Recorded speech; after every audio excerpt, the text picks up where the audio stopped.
Many people move through life with the persistent feeling of being watched, waiting to be punished by a harsh, unyielding deity. History and cultural narratives often reinforce this fear, portraying God as an antagonist who uses cruelty to test the limits of human endurance. Yet, the literal words found in the scriptures contradict those societal anxieties. Deciding if the Creator is a punisher or a protector dictates how a person approaches every interaction and every decision in their daily life. The book of 1 John chapter 4 establishes a non-negotiable definition. It states that God is love. This definition establishes love as the operational engine behind every action he takes toward humanity. If love is the core mechanism, any myth attributing malicious intent or arbitrary cruelty to him fails the scriptural test. Consider the common belief that God actively tempts people with evil to see if they will fail. James chapter 1 establishes a strict theological boundary. It states that God cannot be tempted with evil and is fundamentally incapable of using it to tempt anyone. There is also the fear that God's primary objective in looking at the world is to find reasons to condemn it. John chapter 3 counters this fear directly. It explains that the purpose of divine intervention was salvation, intentionally bypassing condemnation.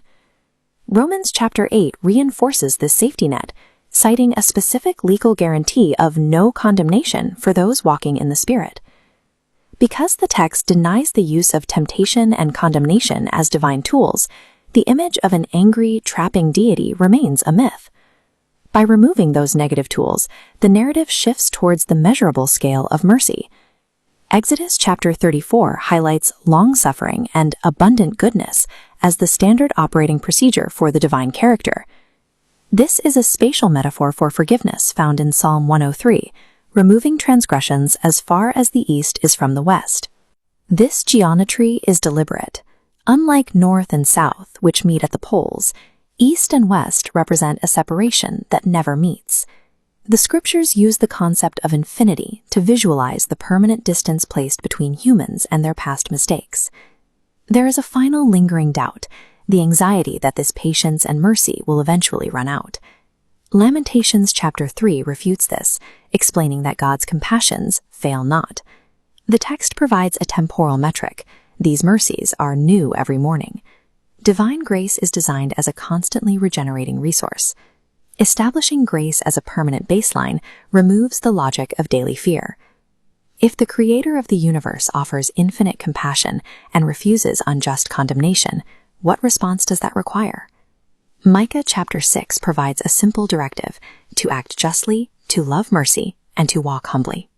Understanding the character of God shifts the human experience away from terror, leaving a life shaped by echoing that same mercy.